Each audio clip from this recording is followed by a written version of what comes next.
Miércoles 22 de enero de 2020. Amigos y amigas, muchas gracias una vez más por acompañarnos en Telediario Estelar. Revisamos de inmediato los titulares con los hechos que marcan esta jornada.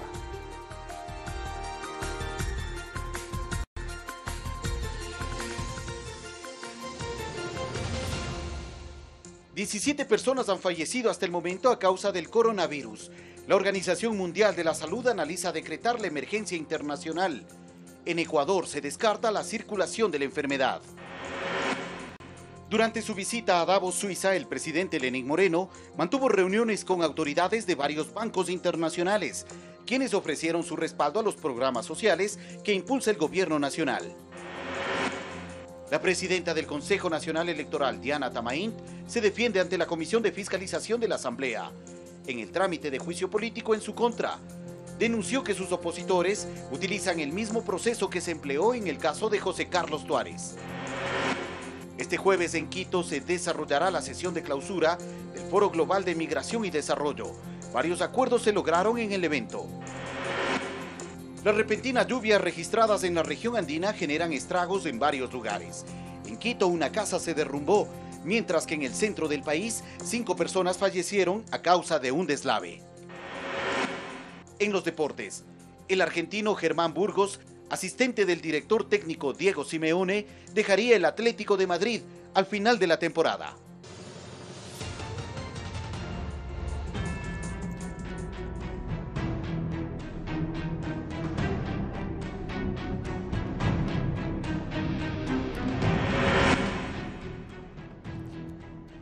Hasta el momento suman 17 personas fallecidas y más de 400 infectados por el coronavirus. Autoridades chinas decidieron impedir la entrada y salida de personas de la localidad de Wuhan, lugar donde inició esta enfermedad.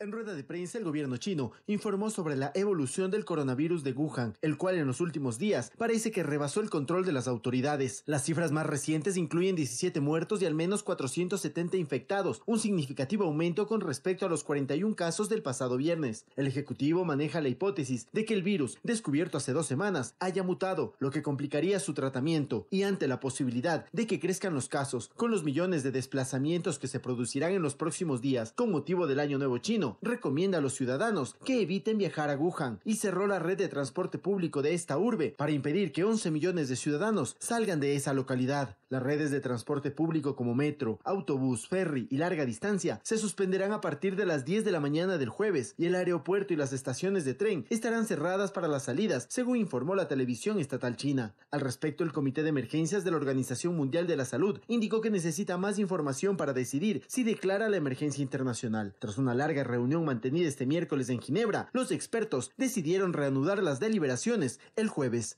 Paco Urbina, Medios Públicos. La neumonía viral, cuyo brote se detectó en un mercado en China, obligó a los gobiernos a nivel mundial a incrementar las medidas sanitarias para evitar que el virus se propague. Ya se reportaron posibles casos que están siendo observados. Recordemos cómo surgió esta nueva cepa de coronavirus y su evolución en estos últimos días. China no ha podido confirmar la fuente exacta del origen del virus ahora conocido como 2019 nCoV. Las autoridades creen que el brote se originó en el mercado de Yuhuang, uno de los más comunes en el continente asiático. Aquí se comercializaban animales vivos. Una de las hipótesis es que las malas condiciones en las que se mantenían los desperdicios de los animales sacrificados ayudó para que surja esta nueva cepa. Las autoridades sanitarias investigan si originariamente el virus fue transmitido de un animal a un humano. El mercado fue cerrado y la ciudad de Yuhuang incrementó sus medidas de prevención para evitar la propagación. Los primeros casos de pacientes diagnosticados con esta neumonía viral en territorio chino fueron identificados a inicios de enero. Posteriormente, el 13 de este mes, la Organización Mundial de la Salud informó de los primeros pacientes contagiados con el virus fuera de este territorio, en Tailandia y Japón. 2 días después, Estados Unidos reportó el primer caso, con lo que el coronavirus llegó a nuestro continente. Se suman posibles casos que están siendo observados en México y Colombia. La preocupación ahora radica que los casos se puedan incrementar exponencialmente debido a la cercanía de las festividades por el Año Nuevo Chino, en el que participan millones de turistas en el territorio del país, en donde se detectó el brote de la nueva cepa. A nivel mundial, las seguridades en las terminales aéreas y de tránsito se han incrementado con la instalación de cámaras térmicas para detectar uno de los principales síntomas que refleja esta enfermedad, que es la alteración de la temperatura corporal. El número de fallecidos por el nuevo coronavirus de Wuhan aumentó en las últimas horas a 17, mientras que el número de casos de contagios confirmados ha alcanzado los 540. Carlos Flores, Medios Públicos. Y en Alemania, un equipo de investigadores desarrolló un test rápido para identificar a los portadores del coronavirus chino, que puede ser confundido con una gripe común. El Instituto de Virología del Hospital Charité de Berlín ya distribuyó el test a 120 laboratorios en todo el mundo. Primero se enviaron las recetas, en los próximos días llegarán los ingredientes específicos y finalmente la molécula que los científicos han desarrollado. Mientras tanto, solicitan a las autoridades chinas establecer restricciones claras de viaje.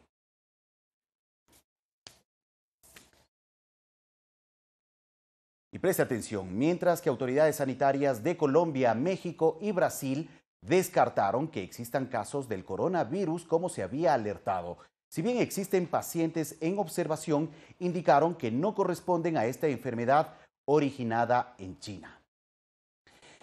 Y sobre este mismo tema, el Ministerio de Salud en nuestro país descartó la circulación del llamado coronavirus. Al momento, en el Ecuador se han adoptado medidas de prevención en aeropuertos, puertos y terminales a nivel nacional para evitar la migración de esta enfermedad respiratoria que se originó en China, donde ha provocado la muerte de 17 personas. Ante el aparecimiento de casos de coronavirus en China, que hasta el momento ha cobrado la vida de 17 personas, el Ministerio de Salud del Ecuador descarta que en el país existan posibles casos de esta enfermedad respiratoria. Al momento, esta cartera de Estado activó un protocolo de vigilancia epidemiológica en aeropuertos, puertos y terminales de todo el país para controlar este tipo de cepas y proteger a la población, el cual consiste en notificar casos sospechosos, detectar, tomar muestras y analizarlas en el laboratorio con el fin de afirmar o negar este tipo de virus. También se realizaron socializaciones en todos los establecimientos del sistema de salud para que el personal médico conozca los protocolos necesarios de cómo actuar ante esta situación. El Ministerio de Salud Pública pide a la ciudadanía mantener la calma e informarse por los canales oficiales con el propósito de no especular en un tema tan delicado de salud pública mundial. Y el Ministerio de Salud, en conjunto con la Cancillería de nuestro país, adoptaron medidas de prevención para evitar que la enfermedad ingrese a Ecuador. Expertos explican las características de esta enfermedad. Alfredo Olmedo, director nacional de Vigilancia Epidemiológica del Ministerio de Salud, confirmó que no existen casos de coronavirus en Ecuador. Sin embargo, aclaró que se adoptaron medidas de prevención en aeropuertos, puertos y terminales a nivel nacional para evitar que la enfermedad respiratoria que se originó en China y que ha cobrado la vida de 17 personas ingrese al país. Revisión o verificación de identificación de casos sospechosos, ¿sí? Que puedan tener o presentar una enfermedad que de pronto acá en el país no la tenemos y que representa una amenaza de salud pública nacional o internacional. Al ser una enfermedad importada, los sitios como aeropuertos, controles y terminales deben ser rigurosamente atendidos para detectar casos de pacientes febriles o con trastornos respiratorios en específico. El control se hace a los viajeros que ingresan al país solo cuando presenten algún síntoma de la enfermedad respiratoria, tal y como lo establece la Organización Mundial de la Salud. Este paciente que llega al aeropuerto 14 días antes estuvo en una localidad con transmisión de esta enfermedad, ejemplo China, que es donde está actualmente el problema, y tiene la sintomatología que es una insuficiencia respiratoria aguda grave, ¿sí? Y necesita ser hospitalizado. El control de las sintomatologías es necesario en aeropuertos, puertos y terminales a nivel nacional. Básicamente lo que se manifiesta es una tos aparentemente seca, secreción nasal, fiebre alta, un dolor muscular bastante intenso, generalmente ubicado en zona lumbar y en extremidades. A pesar de que no existen casos de coronavirus en Ecuador, la ciudadanía debe tomar ciertas precauciones, como es el uso de gel, lavado de manos permanente, medidas de protección nasal, deben ser parte fundamental. En especial el lavado de manos, evitar el hacinamiento, una buena ventilación. Santiago Tello, Medios Públicos.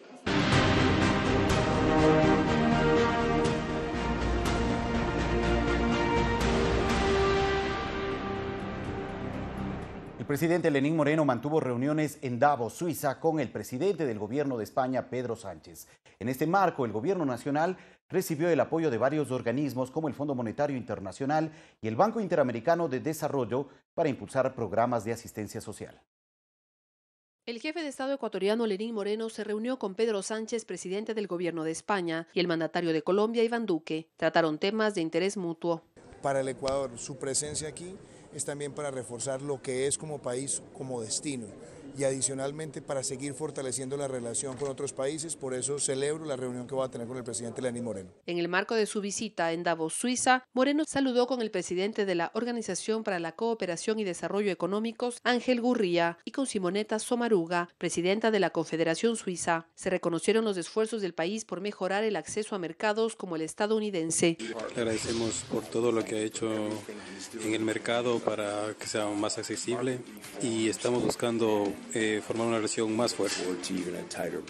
En el marco de la participación de Ecuador en el Foro Económico Mundial, el presidente Moreno se reunió con Jay Collins, vicepresidente de la Banca Corporativa y de Inversión de Citigroup. La directora del Fondo Monetario Internacional expresó su respaldo al gobierno nacional. Hablamos sobre la importancia de prestar gran atención a los aspectos sociales del programa para asegurarnos que las personas más vulnerables estén protegidas. Por eso el gobierno nacional se preocupa mucho de las personas más pobres. Hoy vemos las brigadas activas en territorio, hemos incrementado el piso de protección social de cerca de $600 millones a $1.000 millones, abonando a que muchas más personas tengan un estipendio mensual para que puedan soportar un momento económico complejo. El primer mandatario ecuatoriano se reunió con el presidente del Banco Interamericano de Desarrollo, quien manifestó el respaldo incondicional a Ecuador. Abordaron el tema del bono social soberano para viviendas, los programas de gobierno y los retos que tiene el país. Me alegro que el Banco Interamericano esté apoyando a Ecuador,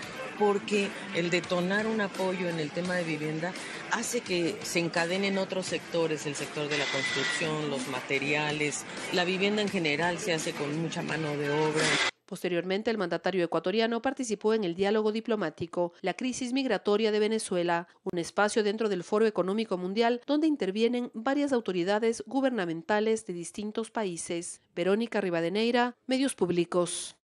Y el canciller de Ecuador, José Valencia, indicó que la situación económica del país complica que se pueda acoger a más venezolanos. Por lo tanto, señaló que entre marzo y abril existirá una reunión con donantes de la Unión Europea para que aporten recursos económicos y atender de mejor manera a los migrantes de ese país. Frente a la situación difícil económica en que nos encontramos, recibir ese número importante de migrantes demanda del gobierno ecuatoriano, también de los gobiernos locales, especiales esfuerzos presupuestarios. Requerimos de la ayuda y de la asistencia internacional. En esta reunión buscamos la manera de concretarla. Hay algunos planes por delante. Va a haber en marzo o abril una reunión de donantes organizada por la Unión Europea. Los países como el Ecuador estamos buscando esos recursos también de fuentes multilaterales como el Banco Interamericano de Desarrollo, como el Banco Mundial, a fin de ayudarnos a atender esta emergencia humanitaria. Por eso el Ecuador está una vez más a favor de una salida pacífica, democrática, de elecciones a través de, por ejemplo, un gobierno de transición que las organice y que permita que todas las fuerzas venezolanas libremente se expresen en las urnas. Es la única manera en que tendremos una Venezuela estable, una Venezuela que empiece una recuperación económica y que por tanto no sea una fuente de esa salida importante de migrantes, de desestabilización regional. Vamos con más temas. Este miércoles, en la tercera jornada del Foro Global sobre Migración y Desarrollo, los alcaldes y delegados de los países participantes delinearon mecanismos de cooperación conjunta para enfrentar el fenómeno migratorio. Y son alcaldes o sus representantes quienes buscan mecanismos de colaboración conjuntos para enfrentar las olas migratorias masivas. Carlos Alfredo Cox es alcalde de la municipalidad de Carmen de la Legua Reynoso del distrito del Callao, en Perú. En su localidad debe enfrentar los mismos problemas que las grandes ciudades de la región: la estigmatización al migrante y buscar medios para su involucramiento productivo. He hecho talleres de emprendimiento para integrar a los venezolanos, para que ellos puedan tener su pequeña empresa, su pequeño negocio. En la tercera jornada del Foro sobre Migración y Desarrollo, los alcaldes buscan establecer lineamientos para una cooperación mutua entre ciudades, acotó el alcalde de Quito, Jorge Yunda. Para eso son estos tipos de foros en donde nosotros buscamos conjuntamente con los migrantes soluciones de una coexistencia en que nos permita tener un pleno desarrollo. Para el prefecto de Imbabura es importante también la coordinación que puede darse desde otros niveles de gobierno. De lo que también tenemos que preocuparnos nosotros es de esa migración interna que nunca va a cesar de suceder. El embajador Santiago Chávez, presidente pro tempore de este foro, explica que uno de los puntales de este encuentro se encamina a que todos los actores sociales deben arrimar el hombro. Considerando los grandes desafíos que tienen en este momento las ciudades como receptoras de flujos de migrantes. Javier Ceballos, Medios Públicos. La Bolsa de Valores de Guayaquil trabaja en el proceso de negociación de los bonos de jubilados. Los beneficiarios pueden recibirlos mediante transferencia bancaria o negociarlos en el mercado de valores. Jubilados de Azuay, Cañar, Guayas y Loja se acogieron al pago voluntario mediante bonos del Estado. El Ministerio de Finanzas ha destinado el desembolso de 10.7 millones de dólares por este concepto. Según Ricardo Gallegos, secretario general de la Bolsa de Valores de Guayaquil, los beneficiarios tienen dos opciones. De quedarse, digamos, con los bonos o de salir a vender los bonos. Los que deseen registrar sus bonos pueden acudir a una casa de valores y abrir una subcuenta en el Banco Central del Ecuador. Van a pedir obviamente cédula de identidad, le van a pedir certificado de votación, le van a pedir que llene un formulario con toda la información, le van a pedir seguramente una planilla de servicios básicos y le van a pedir un certificado de tener una cuenta bancaria. Es importante que registren esa cuenta porque es allí en donde van a recibir los rendimientos. Pero si su intención es negociarlos, si deciden mañana venderlos, también tienen que acercarse a una casa de valores para que la casa de valores se encargue de realizar las ofertas ante la bolsa de valores y que se venda esto de aquí en mercado. De optar por la venta, el economista Francisco Suet, exministro de Finanzas, sugiere alternativas para obtener un mayor rédito. Sea en la bolsa de valores, sea en algún banco, sea algún agente financiero, ¿no? Y que el comprador acepte ese bono, ¿no? Como un buen bono, no como un bono basura, sino como un bono atractivo que le permite al beneficiario literalmente cobrar todo su dinero. Mariuxi Buenaño, Medios Públicos. La emisión del bono social soberano es una oportunidad para reactivar el sector de la construcción, así lo afirmó el ministro de Vivienda Guido Maquiavelo, mientras representantes de entidades financieras consideran que esta medida ayudará para que más personas tengan una casa con plazos preferenciales. El ministro de Vivienda dijo que el bono social soberano de un total de 1.350 millones de dólares será importante para la generación de fuentes de empleo en el Ecuador y que es la primera vez que existe una tasa tan baja para créditos hipotecarios. Es primera vez que existe esta tasa, primera vez que existe este plazo, ¿sí? Para el servicio de los promotores inmobiliarios. Tiene que ser su primera vivienda, ¿no? Su primera vivienda siempre y no tener ingresos familiares superiores a los $2.900. Las opciones son diversas para los ciudadanos que estén interesados. Por ejemplo, se puede financiar la construcción de las casas en terrenos propios o con proyectos inmobiliarios que estén listos o por construirse. Aspiramos con este bono llegar a no menos de 40.000 unidades de vivienda, o sea, 40.000 créditos hipotecarios, que significa beneficiar a 200.000 ecuatorianos. La gerente financiera de una mutualista resaltó la importancia de la emisión del bono social soberano para reactivar la construcción. Son 1.350 millones de dólares que se pueden entregar en crédito hipotecario. Existe entonces para los promotores inmobiliarios la seguridad de que sus clientes van a tener una herramienta para poder comprar las casas. Entonces, con seguridad vamos a ver una reactivación de la construcción en estos niveles de hasta $90.000, lo cual va a contribuir al bienestar de los ecuatorianos. Mencionó que la tasa de interés es prácticamente la mitad de los créditos hipotecarios actuales, que es mayor al 10%. Citó un ejemplo de una vivienda con las cuotas que se pagarían. De una vivienda de $30.000 de costo. El 5% de entrada serían $1.500 apenas. A 25 años tendría una cuota de $166. A este valor habría que añadirle a criterio y a preferencia del cliente. Nuestra recomendación es que se incluya, por ejemplo, un seguro de desempleo y, por supuesto, debe contar con un seguro de incendio que le cubre eventos como son incendio, una inundación, una erupción volcánica, un terremoto, es decir, que cuide el cliente su patrimonio. Verónica Rivadeneira, Medios Públicos.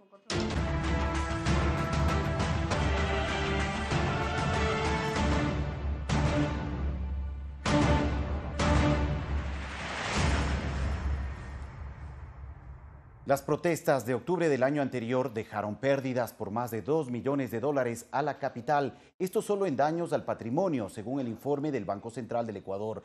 Las cifras se calcularon sobre la base de una metodología internacional. El estudio lo efectuaron 14 personas, entre miembros del Banco Central y del Banco Mundial.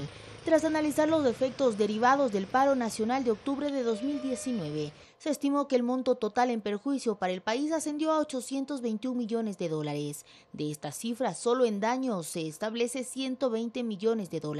El restante obedece a pérdidas económicas. Los daños afectaron directamente los activos de los diferentes sectores. En lo público, las pérdidas alcanzaron los $119 millones, influyendo en las áreas de salud, patrimonio cultural, deportes, transporte, energía e hidrocarburos, infraestructura, institucional y gastos de emergencia. Mientras que para el sector privado el perjuicio en daños fue por $770.000. Santiago Mancheno recordó cómo fue saqueado su negocio durante las protestas. Y la gente quería tumbar las puertas, se metía por las ventanas, sacaban lo que podían. Era imposible controlar a la cantidad de gente que había. Durante las manifestaciones se registraron pérdidas por $1 millón en torno a salud.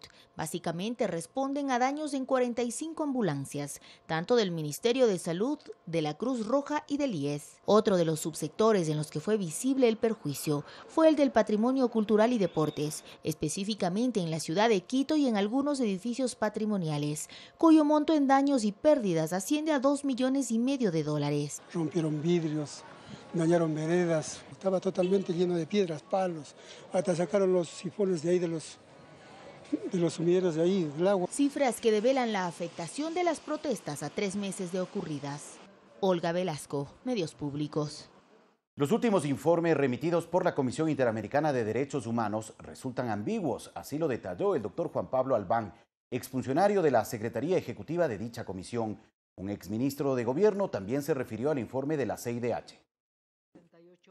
La Comisión Interamericana de Derechos Humanos, por su naturaleza, es un órgano dual que posee facultades político-diplomáticas y técnico-jurídicas. Así lo explicó Juan Pablo Albán, exfuncionario de la CIDH y docente universitario.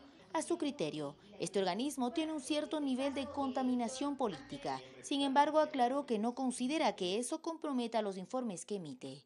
Que si bien en el cumplimiento de su labor se espera que el comisionado o comisionada actúe libre de cualquier prejuicio, porque ha sido electo como experto independiente, en cierta medida su Cancillería le dirá, mira, a nosotros este tema nos parece sensible, a nosotros esta cuestión nos parece relevante en la agenda hemisférica. Eso sí, termina influenciando también su criterio. Si bien en el informe de la CIDH en torno a las protestas efectúa recomendaciones al gobierno ecuatoriano, para el exministro de Gobierno Mauricio Gándara está incompleto. No recoge todos los elementos de la responsabilidad de quienes presentaron las protestas y entre las cuales sea que no pudieron controlar, hubo infiltrados, lo que sea, pero la responsabilidad es de los organizadores. Albán añadió que los pronunciamientos recientes de la CIDH son ambiguos, utilizando un lenguaje más diplomático que permite muchas interpretaciones.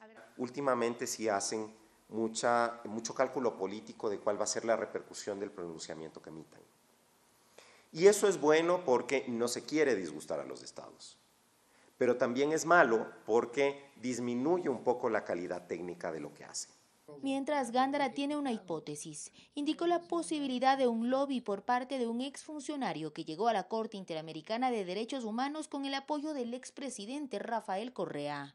Tal vez alguna infiltración, lograron meter a ese señor Pazmiño en el organismo superior. Debe ser que haya alguna influencia sobre el y puede haber algún desequilibrio. Finalmente, tanto Albán como Gándara cuestionan que figuras del anterior gobierno que deslegitimaron al organismo internacional ahora defiendan su actuación. Olga Velasco, Medios Públicos. Vamos con otros temas. El municipio de Guayaquil, como el Ministerio de Finanzas, esperan la resolución del juez que analiza la acción de protección que presentó el Cabildo porteño para la devolución del impuesto del valor agregado IVA, mientras el gobierno se ampara en la Constitución y pide un diálogo. La alcaldía aseguró que hay vulneración de derechos. Sobre la discrepancia entre el monto que el gobierno debe devolver por recaudación del IVA al municipio de Guayaquil, David Padilla, coordinador general jurídico del Ministerio de Finanzas, ratifica que el único ente que respalda los valores es el Servicio de Rentas Internas. El Ministerio en la actualidad ha sido comunicado que son 83 millones alrededor. Monto con el que discrepa la alcaldesa de Guayaquil, Cintia Viteri, quien se pronunció durante un enlace radial. Ha acumulado la cantidad de 104.588.000 dólares. En cuanto a los mecanismos de devolución, el Ministerio de Finanzas es enfático. No existen plazos ni formas de cómo devolver ni cuándo devolver ese IVA, sino que eso es prerrogativa, es facultad del Ministerio de establecerlo y por eso se espera siempre llegar a diálogos certeros. Sin embargo, la Ley de Simplificación Tributaria sí contempla en el artículo 54 una disposición que prevé que una de las maneras de devolver es a través de bonos del Estado. Este viernes a las 10:30 en el Complejo Judicial de la Florida en Guayaquil se espera que el juez determine si la acción de protección procede o no. No es un tema de materia constitucional, el juez no es el competente, no debía haber sido planteado vía la acción de protección. En este caso la Constitución, el derecho violado es el derecho al buen vivir. Dinero presupuestado, dinero comprometido. Cuenca es la cuarta ciudad más poblada del Ecuador. Su alcalde Pedro Palacios es uno de los burgomaestres que llegó a un acuerdo con el Estado para la devolución del IVA, por lo que hace un llamado al diálogo. Porque no solamente podemos pensar exclusivamente en el interés particular, en este caso particular de una ciudad, tenemos que entender también la globalidad y a la situación de nuestro querido país. Sin embargo, insisto, vamos avanzando en estos procesos y lo importante es que se vayan concretando. Mariuxi Buenaño, Medios Públicos. El vocero de la Cámara de Minería del Ecuador, Andrés Icaza, aseguró que la Corte Constitucional podría desechar las preguntas que presentó el prefecto de la SUAY, Yacu Pérez, para prohibir esa actividad económica en el austro y que caduquen las concesiones actuales. A inicios de este año, Pérez presentó una nueva iniciativa de consulta popular para detener la explotación minera. En manos de la Corte Constitucional está el segundo pedido de consulta popular que presentó el prefecto de la SUAY, Yacu Pérez, sobre la actividad minera en el austro. En entrevista para los medios públicos, el vocero de la Cámara de Minería, Andrés Icaza, aseguró que la pregunta presentada sobre la prohibición de la minería en todas sus escalas en fuentes de agua contiene algunos errores de la iniciativa que ya fue presentada en 2019 y que fue desechada. Se ratifican los errores, sobre todo nosotros detectamos el error de volver a preguntar sobre cosas o conceptos que no están debidamente definidos en nuestra legislación, cuanto tampoco están definidos en la demanda que presenta el prefecto Pérez. Y es que a principios de este año, Pérez junto a varios alcaldes y activistas ambientales presentaron además una segunda pregunta, con la que se busca que se cancelen las concesiones mineras. A esta iniciativa Andrés Icaza la calificó como atentatoria de derechos y aseguró que por ello esta iniciativa de consulta popular no podría prosperar. Sino a los derechos adquiridos del trabajador de la concesión minera, del proveedor de servicios. Entendemos la Corte Constitucional lo desechará con mucha facilidad. Para el experto en temas mineros Santiago Yepes, esta nueva iniciativa sería ilegítima, al buscar que se pregunte a una sola locación sobre un tema de interés nacional. Y lo que simplemente quiere el sector minero y espera el sector minero es que finalmente se respete la normativa. Quienes son cercanos a la actividad minera destacan de sus beneficios para la economía del país, pues según la legislación ecuatoriana, el Estado debe recibir el 50% de los ingresos generados. Sin embargo, el prefecto de la SUAY insiste en el impacto ambiental y social de la minería. Esta lucha por el agua, por la ecología, por la naturaleza no es de velocidad. Esta lucha es de resistencia. La Corte Constitucional todavía no se pronuncia sobre esta consulta antiminera. Ronito Apanta, Medios Públicos. Las autoridades del sector energético anunciaron que el proceso de intervención a la Corporación Eléctrica del Ecuador durará 6 meses. Con esto se busca la modernización de su estructura, hacer eficiente la entrega de electricidad, sobre todo al sector petrolero, mejorar los procesos administrativos y tener nuevas oportunidades de negocio. Desde diciembre de 2019, la Corporación Eléctrica del Ecuador se encuentra intervenida como parte de un plan del gobierno para modernizar al sector eléctrico del país, que actualmente cuenta con 15.000 millones de dólares en activos. El interventor en este caso será Raúl Maldonado, quien trabajará con un equipo de 15 personas, con la colaboración de la empresa estatal uruguaya de electricidad. Incrementar sustancialmente tanto la disponibilidad como la confiabilidad del sistema eléctrico que dé un mejor servicio al país. Esperamos que en el plazo de 6 meses tengamos ya reestructurada la organización que sea compatible con el crecimiento del sector eléctrico. En la primera fase de este proyecto se identificaron los principales problemas de la empresa. La arquitectura institucional, que queremos ver si es pertinente a un servicio de calidad. Hoy tenemos 14 unidades de negocios, procesos dispersos que no están estandarizados ni alineados, que tenemos que irlos estudiando. Con esta intervención se pretende modernizar la estructura, mejorar la entrega de electricidad al sector petrolero, debido a que existe una irregular provisión de energía. Lo cual significará ahorros sustantivos en la disminución del uso de combustibles subsidiados. En el ámbito administrativo se busca optimizar los procesos contractuales, por ejemplo, mejorar los sistemas de contratación para parques termoeléctricos, que se encuentran parados por falta de mantenimiento. Hay altos niveles de controversia, no hay contratos cerrados y eso redunda en una ineficiencia institucional. Además, con esta intervención se buscarán nuevas oportunidades de negocio, como la electrificación del sector camaronero y la venta de excedentes de energía a Perú y Colombia. Ronito Apanta, Medios Públicos.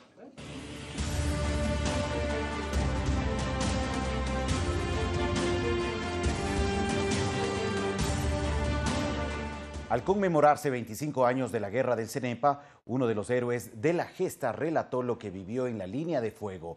El general Luis Lara, jefe del Comando Conjunto de las Fuerzas Armadas, lideró uno de los escuadrones estratégicos en la llamada Base Sur, limítrofe con Perú.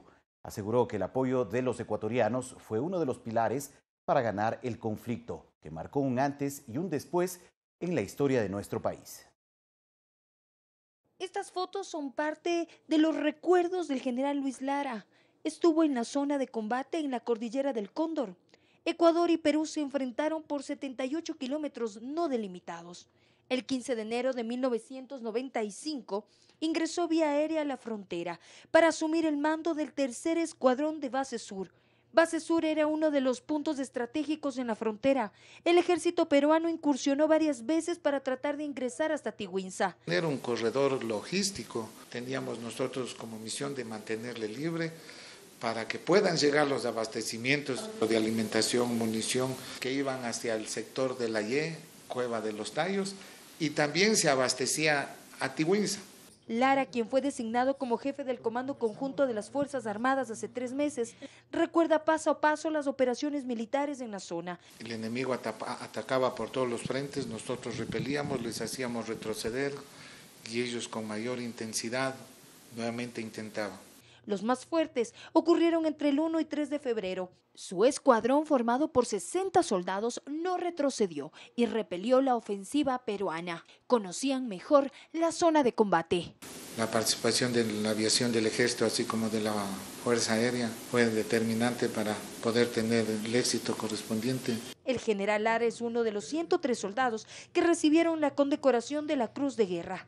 Luego de 25 años de la gesta, recuerda 3 puntos que originaron la victoria. Que hubo una excelente conducción en el nivel estratégico, en el nivel operativo, la gestión política, la gestión diplomática y comunicacional de los medios que ganaron la batalla informativa.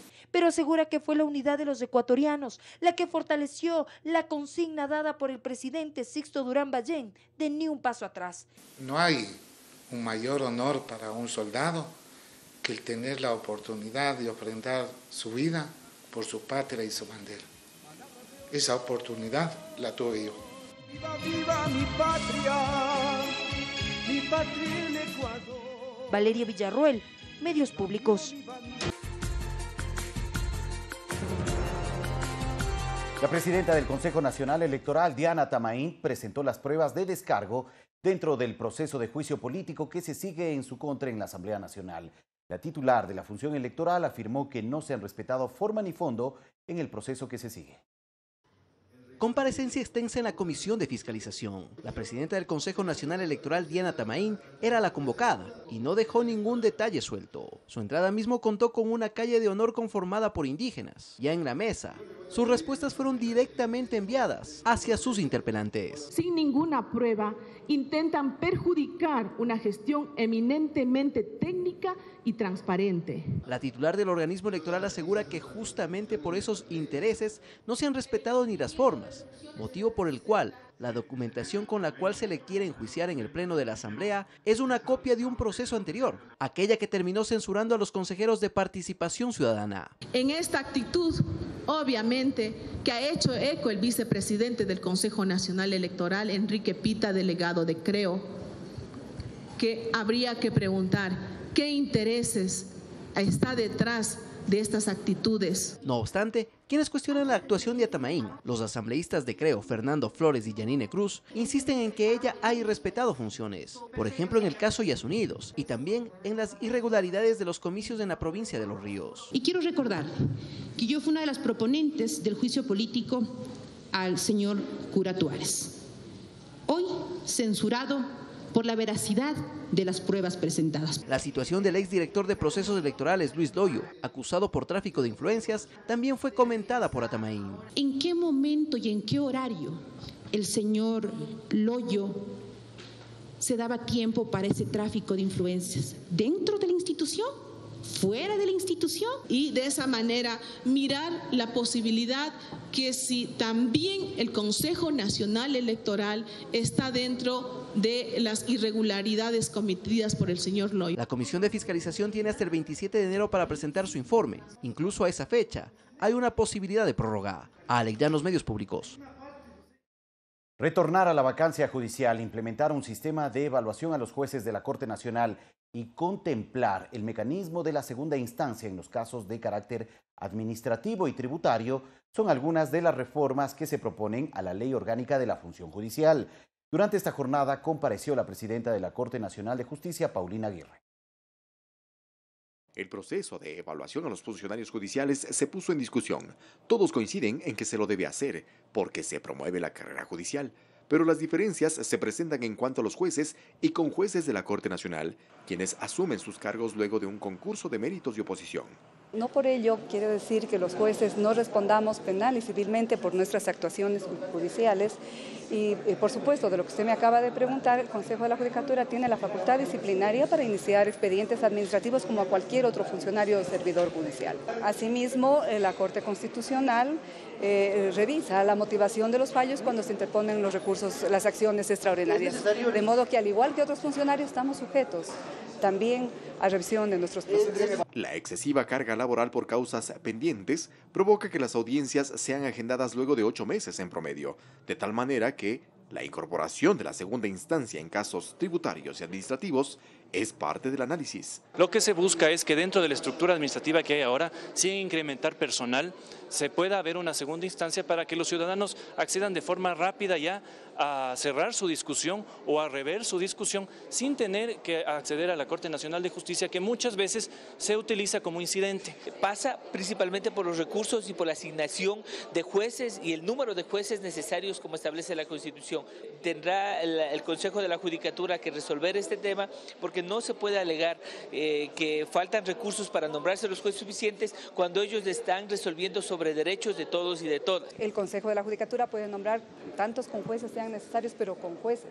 El número de jueces está limitado en la Constitución, no pueden ser más de 21 jueces este modo. También se propone, como parte de los procesos de planificación, retornar a la vacancia judicial. Una vacancia judicial de 15 días en agosto y 15 días en diciembre para la sierra y 15 días en marzo para la costa, 15 días en diciembre también. Propuestas que se enmarcan en el debate del proyecto de reformas al Código Orgánico de la Función Judicial. Eduardo Córdoba, Medios Públicos. Un padre de familia denunció un nuevo caso de intoxicación con cloro en la piscina de Miraflores, aquí en la ciudad de Quito. Se trata de la deportista Ariana Guerra, de la Concentración Deportiva de Pichincha, quien se preparaba para participar en la primera válida de triatlón. Al momento se encuentra internada en el Hospital Carlos Andrade Marín. El último miércoles, la deportista de la Concentración Deportiva de Pichincha, Ariana Guerra, de 13 años, presuntamente habría sufrido intoxicación con cloro en la piscina de Miraflores en Quito, mientras entrenaba para participar en la primera válida de triatlón a desarrollarse en la provincia de Manabí el próximo 16 de febrero. Mi hija ingresó a la piscina de Miraflores a completar un entrenamiento de la natación. Y yo estaba en ese momento en la parte de los baños posterior y se pudo ver un vapor que salía de la piscina y un fuerte olor a cloro. Inmediatamente yo fui al acceso principal de la piscina y le encontré a mi hija que estaba con problemas respiratorios. Al momento, la deportista está siendo atendida en el Hospital de Especialidades Carlos Andrade Marín de Quito. Se están haciéndole varios exámenes, radiografías para determinar cuál es la severidad y la afectación. El hecho de que haya un químico tan fuerte al alcance de los niños y durante los horarios de entrenamiento es lo que hemos pedido muchas veces, que por favor se controle. Los padres de familia de los deportistas que entrenan en la piscina de Miraflores se encuentran preocupados debido a que en agosto del año pasado 4 nadadores de la Concentración Deportiva de Pichincha se intoxicaron con cloro debido a que por negligencia administrativa se vertieron químicos en el agua mientras los jóvenes entrenaban. Hoy día fue mi hija, mañana no sé quién puede hacer. Por más mínimo que sea el daño que haya pasado, no pueden seguir pasando estas cosas. A través de un comunicado de prensa, la Concentración Deportiva de Pichincha informó que el último miércoles se procedió a realizar la limpieza de la playa externa de la piscina de Miraflores en horarios no permitidos ni determinados en los protocolos de seguridad, lo cual habría afectado a la deportista de 13 años. Según la institución, las imágenes y el informe del incidente serán puestos a disposición de las autoridades competentes para determinar responsabilidades. Santiago Tello, Medios Públicos. Y el próximo 31 de enero se realizará el 4º simulacro nacional de tsunami en 6 provincias del perfil costanero. El Servicio Nacional de Gestión de Riesgos y Emergencias capacita a los ciudadanos de estas zonas del país para actuar de manera oportuna frente a un desastre natural. Vamos a organizar la evacuación hacia la zona de seguridad de La Victoria, ¿no? Son 20 cantones participantes de las provincias de Esmeraldas, Manabí, El Oro, Santa Elena, Guayas y Galápagos, que pondrán a prueba los conocimientos adquiridos en la inducción previa al simulacro nacional de tsunami.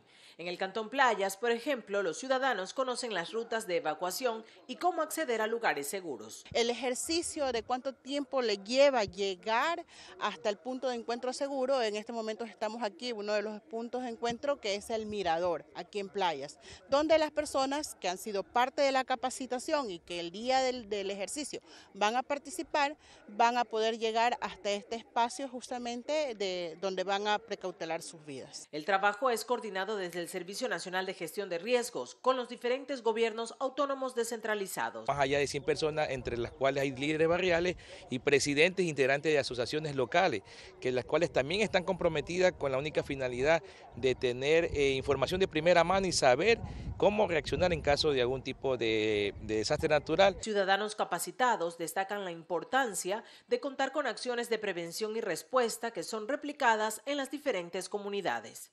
Vivimos cerca del mar, nuestros negocios están cerca del mar. Estar preparando y ir corrigiendo errores que se hayan tenido. Lo que hemos aprendido es cómo ayudar al turista, cómo ayudar a nuestra gente de nuestro barrio y darle a conocer dónde pueden acudir en la zona segura. Actualmente existen 178 sirenas del sistema de alerta temprana, de las cuales 152 estarán habilitadas el día del simulacro a las 10 horas, de manera simultánea en las localidades del perfil costero. Guadalupe Ayoví, Medios Públicos. Las lluvias en Quito generan emergencias. En Toctiuco, en el centro de la capital, un deslizamiento produjo el colapso de una infraestructura. Según el Centro de Operaciones de Emergencia Metropolitano, alrededor de 70 zonas están en riesgo.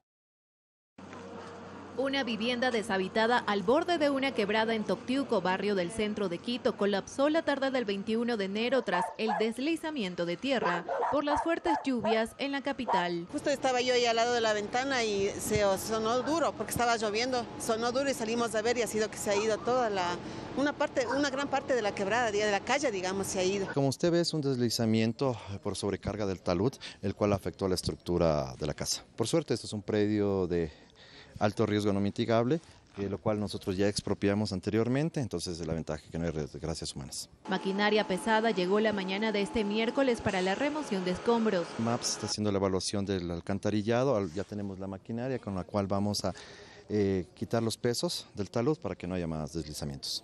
Los moradores del sector temen que la acumulación de las aguas lluvias continúen afectando las casas aledañas y piden la construcción de un muro de contención. Sí pido a las autoridades que nos ayuden porque aquí transitan niños, transitan vehículos y los animalitos también, y que se vea un muro. Y es que el panorama no es del todo favorable.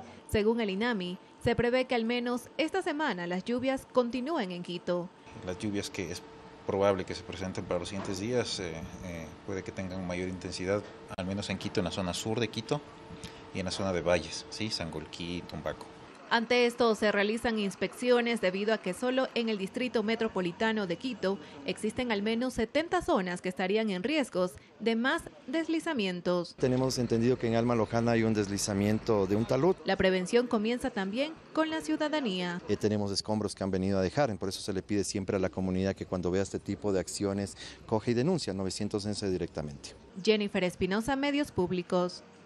Y las intensas lluvias registradas estos últimos días en la región interandina provocaron incidentes y siguen provocando incidentes. La madrugada de este miércoles en el sector de Cotaló, en la vía Penipe Baños, un deslizamiento de tierra sepultó un vehículo con 5 ocupantes, 2 adultos y 3 menores de edad, quienes fueron encontrados lamentablemente sin vida. A la zona acudió el fiscal de turno de la provincia de Tungurahua y de la unidad de criminalística de la policía para realizar el levantamiento de los 5 cuerpos. El personal del Ministerio de Transporte y Obras Públicas de las provincias de Tungurahua y Chimborazo y también del municipio de Pelileo realizaron las labores de limpieza en la vía.